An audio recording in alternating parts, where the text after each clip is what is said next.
मैं आज़ाद था, आज़ाद हूँ और आज़ादी रहूँगा। অর্থাৎ আমি স্বাধীন ছিলাম, স্বাধীন আছি এবং স্বাধীন থাকব। অথবা তিনি বলেছিলেন, British has no bullet to kill me. ইংল্যান্ডের কারখানায় লোহা দিয়ে এমন কোনো বুলেট তৈরি হয়নি যে চন্দ্রশেখর আজাদকে হত্যা করতে পারে। ভারতবর্ষের স্বাধীনতা যুদ্ধের আরেকজন বীর সেনানী চন্দ্রশেখর আজাদ। আজকে চন্দ্রশেখর আজাদের সেই শহীদ দিবস 27 ফেব্রুয়ারি, তাই তাকে শ্রদ্ধার্ঘ জানিয়ে এই ভিডিওটা শুরু করব। सरफरोशी की तमन्ना अब हमारे दिल में है, देखना है जोर कितना बाजू है कातिल में है। এই ছিল তৎকালীন ক্রান্তিকারী বা স্বাদেশিকতার আন্দোলনে যারা দেশমাতৃর জন্য নিজেকে বিলিয়ে দিয়েছিলেন। আজকে এই ভিডিওর মাধ্যমে চন্দ্রশেখর আজাদ কে ছিলেন, তিনি কিভাবে ভারতবর্ষের স্বাধীনতা আন্দোলনে স্বর্ণাক্ষরে তার নাম রেখে গেছেন, চন্দ্রশেখর আজাদের সঙ্গে ভগৎ সিংয়ের কী সম্পর্ক ছিল, আর সবচেয়ে বড় কথা, চন্দ্রশেখর আজাদের মৃত্যুর জন্য যে গুপ্তচর হিসাবে কাজ করেছে সেই বিষয়ে অনেক ভুল ধারণা রয়েছে। সেই ভুল ধারণাগুলি ইতিহাসের প্রেক্ষিতে তুলে ধরা। তাহলে আর দেরি না করে প্রত্যেকটা বিষয়ে আলোচনার জন্য আজকের ভিডিও শুরু করব। নমস্কার, আমি তোমাদের কানু স্যার। আজকে আমার প্রতিবেদন চন্দ্রশেখর আজাদ। 1906 খ্রিস্টাব্দের 23শে জুলাই চন্দ্রশেখর আজাদ মধ্যপ্রদেশের একটি গ্রামে জন্মগ্রহণ করেন। চন্দ্রশেখর আজাদ, তখন তার নাম ছিল চন্দ্রশেখর তিওয়ারি।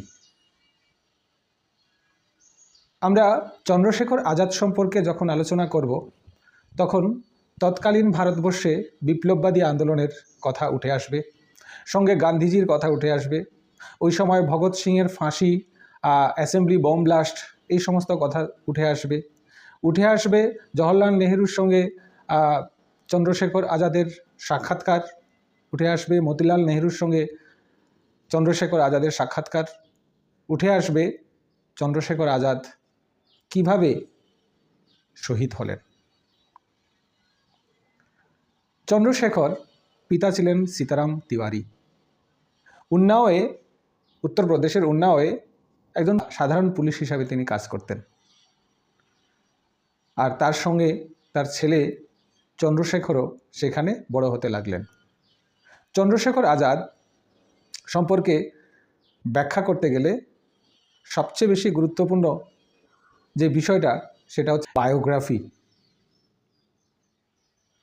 চন্দ্রশেখর আজাদের বায়োগ্রাফি লিখেছিলেন নন্দকিশোর নিগম। আজকের এই ভিডিওতে এই বায়োগ্রাফি অর্থাৎ বলিদান গ্রন্থ থেকে বিভিন্ন তথ্য তুলে ধরব। মধ্যপ্রদেশের একটি গ্রামে চন্দ্রশেখর তিওয়ারির জন্ম হয়। পিতা সীতারাম তিওয়ারি একজন পুলিশ ছিলেন। মাত্র 13 বছর বয়সে চন্দ্রশেখর গৃহত্যাগ করেন। নন্দকিশোর নিগম লিখছেন, শৈশব থেকে চন্দ্রশেখর খুব বেশি স্বাভিমানী ছিলেন। একটা ঘটনা এই প্রসঙ্গে তিনি তুলে ধরেছেন। চন্দ্রশেখরের আম খুব প্রিয় ছিল। উন্নাওয়ে, যেখানে তিনি তার পিতার সঙ্গে থাকতেন, তার পিতার কর্মস্থল ছিল উন্নাও, উত্তরপ্রদেশের। সেখানে একটি আম বাগান থেকে তিনি প্রতিদিন কাউকে কিছু না বলে আম নিয়ে আসতেন। যতটা পারেন তিনি সেখানে আম খেতেন এবং সেখান থেকে বাড়িতে আম নিয়ে আসতেন। দীর্ঘদিন যখন এই পদ্ধতি চলতে থাকে, হঠাৎ করে একদিন পিতা লক্ষ্য করেন যে চন্দ্রশেখর সেই বাগান থেকে আম নিয়ে আসেন। আর পিতা যেহেতু পুলিশ, তাই বাগানের মালি তাকে কিছু বলতো না। এবার চন্দ্রশেখরের পিতা চন্দ্রশেখরের উপরে প্রচণ্ড উত্তেজিত হয়ে বলেন বাগানের মালির কাছে গিয়ে ক্ষমা চেয়ে আসতে, এবং ওই সময় তাকে 2টা চড় কষিয়ে মারেন। চন্দ্রশেখর ভীষণ স্বাভিমানী ছিলেন।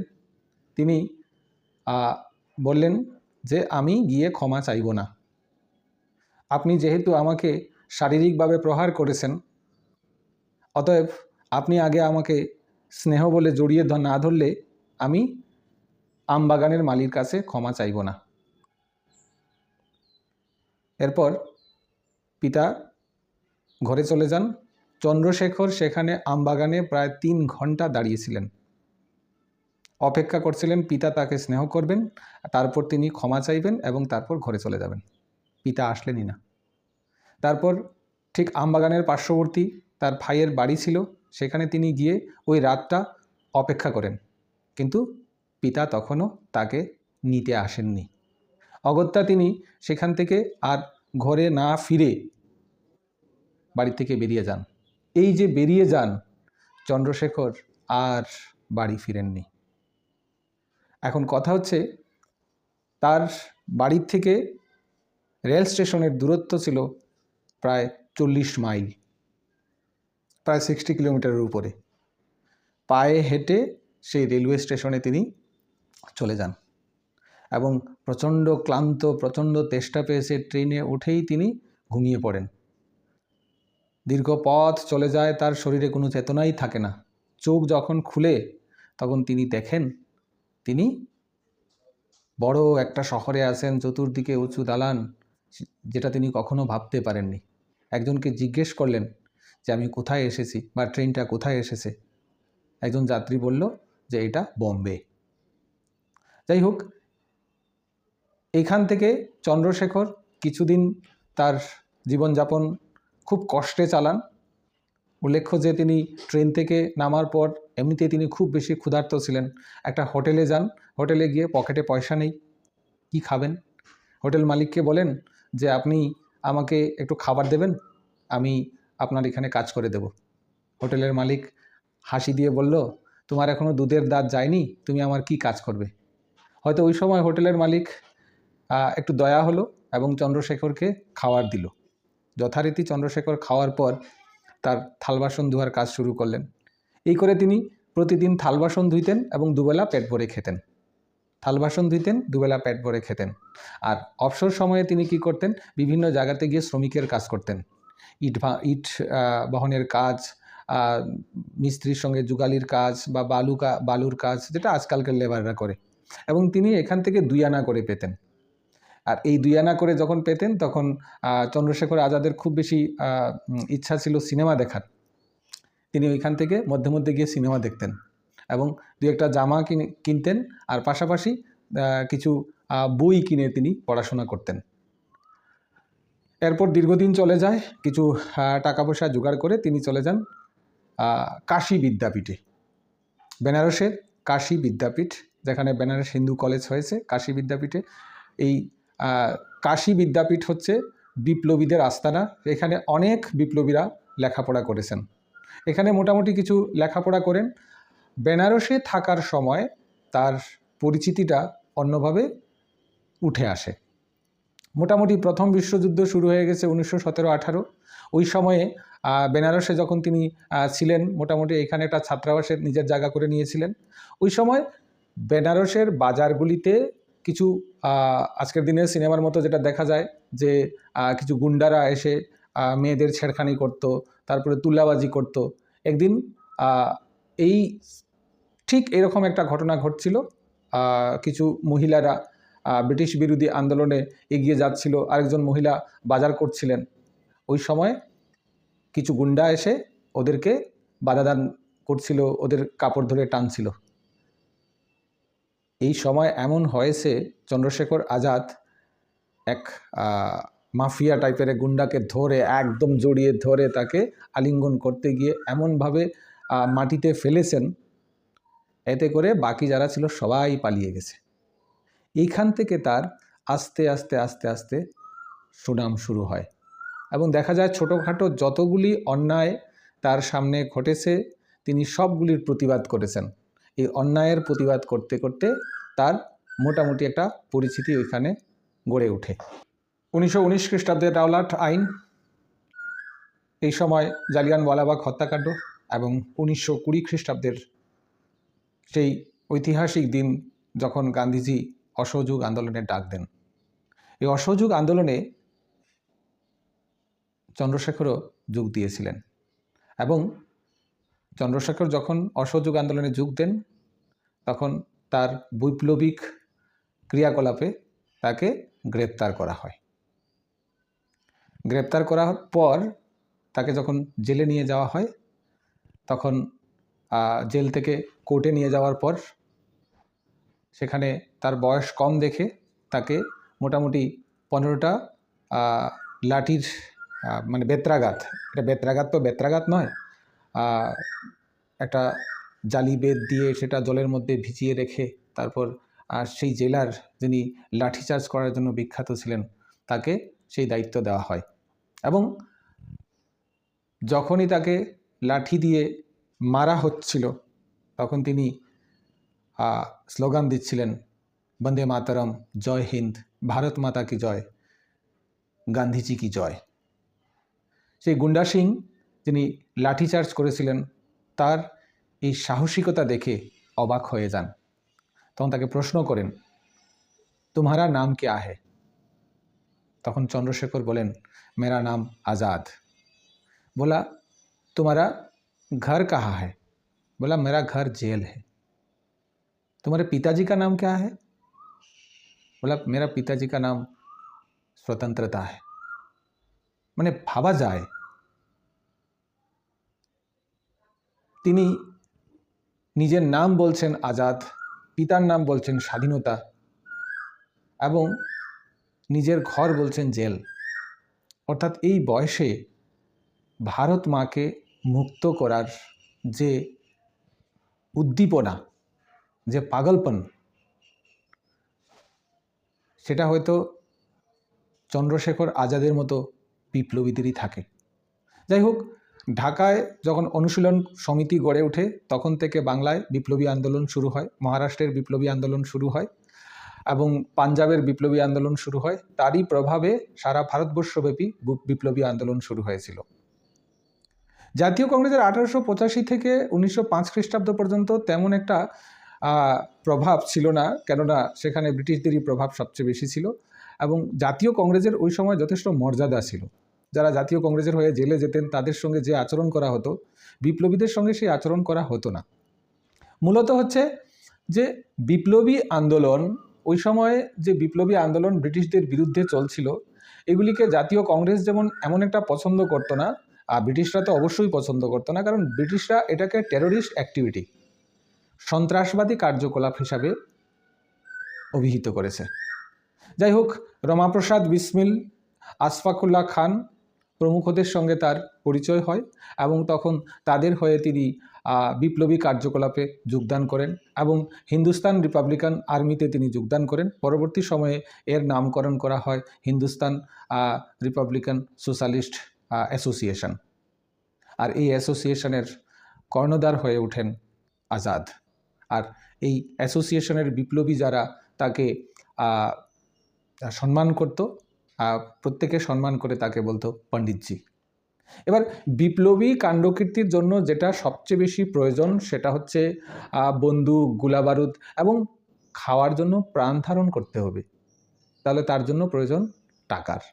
এবং সবাই মিলে একটা পরিকল্পনা করা হলো যে টাকা কি করে সংগ্রহ করা যায়। সেই ঐতিহাসিক কাকোরি কনস্পিরেসি কেস, যেটা কাকোরি অপারেশন, স্বাধীনতার পর নাম করা হয়েছে কাকোরি অপারেশন, অর্থাৎ চন্দ্রশেখর আজাদকে সম্মান প্রদান করার জন্য।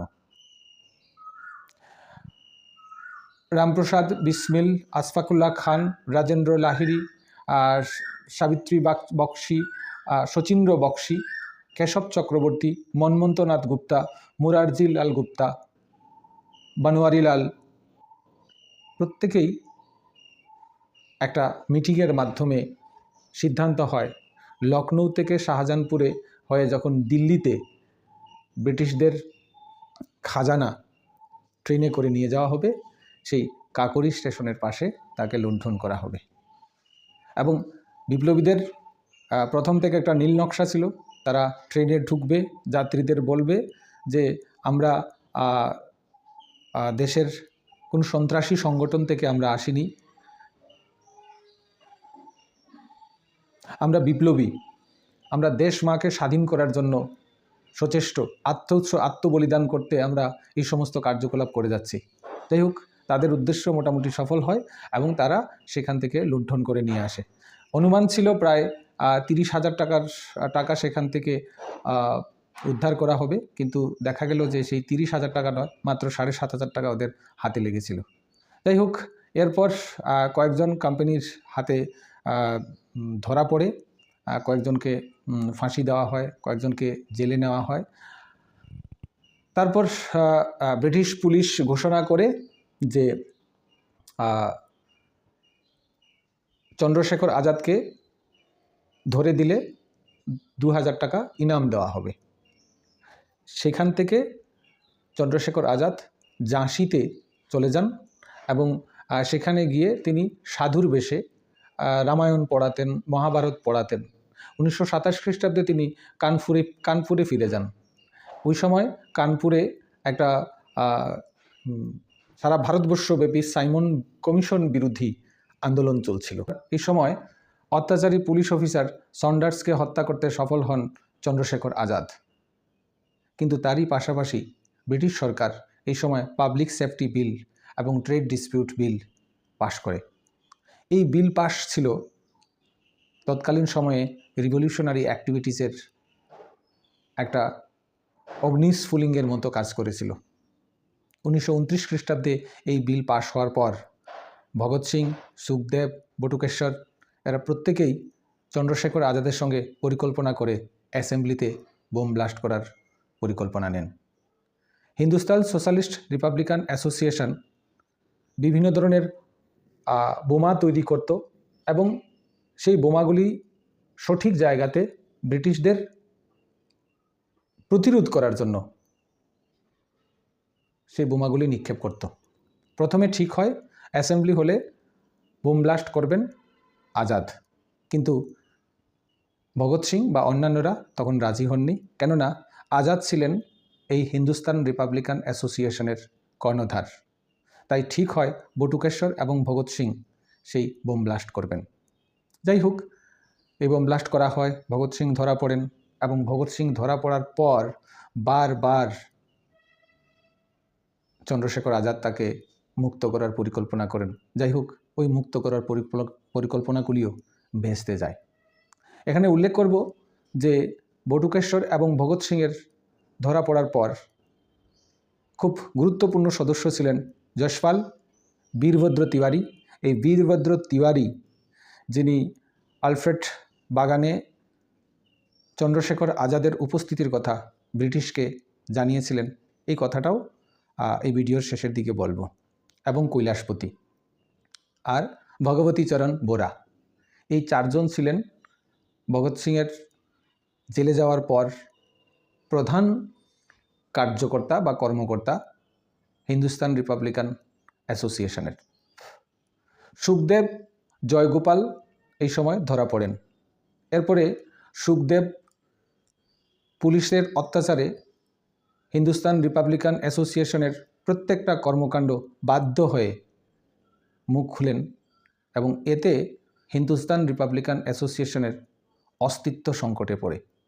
এই সময় আজাদ আবার একটা চেষ্টা করেন নন্দকিশোর নিগমের ঘরে। এই নন্দকিশোর নিগম, যিনি বলিদান নামক জীবনী গ্রন্থের লেখক, তার ঘরে একটা মিটিং হয় এবং ঠিক হয় যে লর্ড আরউইন যখন ট্রেন দিয়ে যাবেন তখন এই ট্রেনে বোমা নিক্ষেপ করা হবে। কিন্তু তখনও দুর্ভাগ্য, বোমাটা যেখানে নিক্ষেপ করা হয় সেই বগিতে না পড়ে অন্য বগিতে গিয়ে ব্লাস্ট হয়, এতে আরউইন সেখানে রক্ষা পান।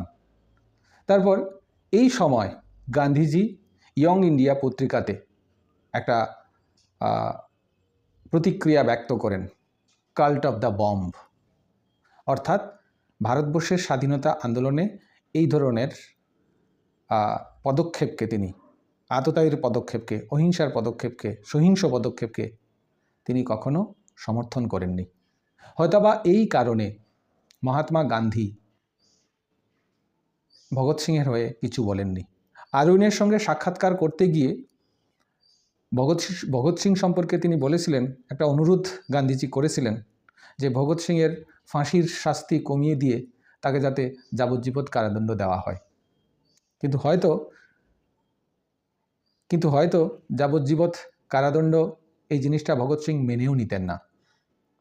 ভগৎ সিংয়ের মুক্তির প্রয়াস বারবার করে গেছেন। ভগবতীচরণ কিছু বোম নিয়ে আগের দিন পরিকল্পনা ঠিক হয়, জেলের বিভিন্ন সেলের মধ্যে বোম ব্লাস্ট করা হবে, যাকে পাবে তাকে সামনে মেরে ফেলা হবে, আর এই সুযোগে ভগৎ সিংকে নিয়ে পালিয়ে যাবে। কিন্তু দুঃখের ব্যাপার হচ্ছে ভগবতীচরণ যখন জেলের সেলের সামনে যান তখন তিনি পা ফসকে পড়ে যান এবং বোম ব্লাস্ট হয়ে সেখানেই তার মৃত্যু হয়। এরপর যশপালকে এই দায়িত্ব দেওয়া হয় এবং বলা হয়, কিন্তু পুনরায় এই পরিকল্পনা ব্যর্থ হয়। তিনি চাইছিলেন যে ভগৎ সিংকে কোনোভাবে জেল থেকে মুক্ত করতে। এই সময় একটা ঘটনা ঘটে। ঘটনা হচ্ছে চন্দ্রশেখর আজাদ সবসময় নারীদের শ্রদ্ধা করতেন, কিন্তু বিপ্লবী কর্মকাণ্ড যাতে দুর্বল না হয় এর জন্য তিনি নারীদের অংশগ্রহণকে তার হিন্দুস্তান রিপাবলিকান অ্যাসোসিয়েশন থেকে দূরে রেখেছিলেন। কিন্তু দেখা যায় যে ঠিক ওই সময় যখন ভগৎ সিং জেলে ছিলেন তখন একটা ঘটনা ঘটেছিল যে যশপাল একটা মেয়ের প্রেমে পড়ে যান এবং তহবিলের জন্য, বিপ্লবী কর্মকাণ্ডের তহবিলের জন্য যে টাকা পয়সা আসে তিনি সেগুলি নস্যাৎ করে দেন দামি দামি পোশাক পরে এবং তার প্রেমিকার নিচে খরচ করার জন্য। এ নিয়ে বারবার সতর্ক করেছেন ভগৎ সিং, কিন্তু যশপালকে তিনি এই কথাটা বোঝাতে পারেননি।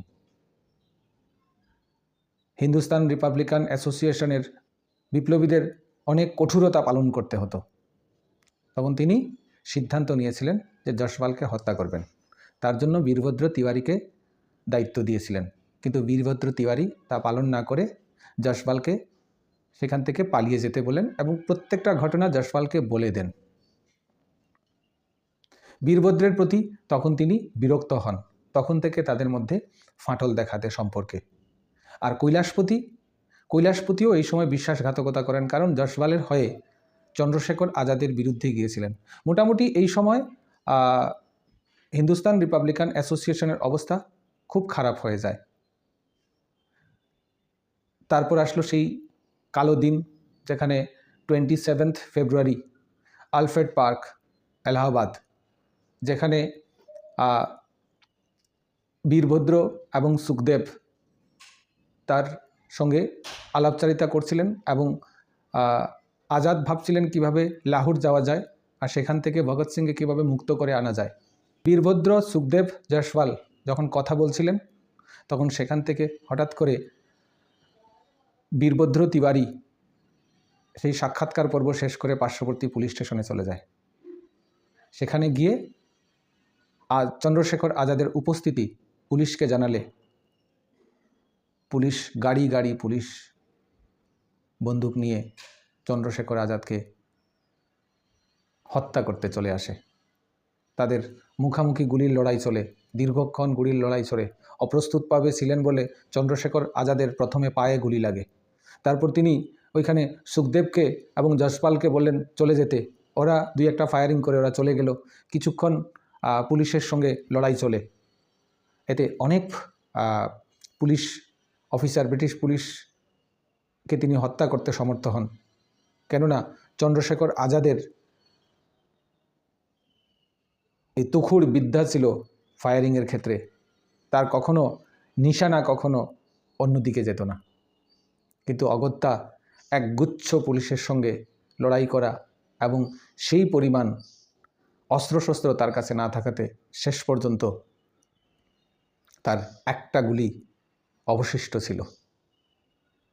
তার প্রথমে পায়ে গুলি লেগেছিল, তারপরে হাতে গুলি লাগে, তারপরেও কিন্তু তিনি লড়াই চালিয়ে যান। শেষ পর্যন্ত সেই এক গুলি দিয়ে নিজেকে তিনি শ্যুট করে শহীদ হন।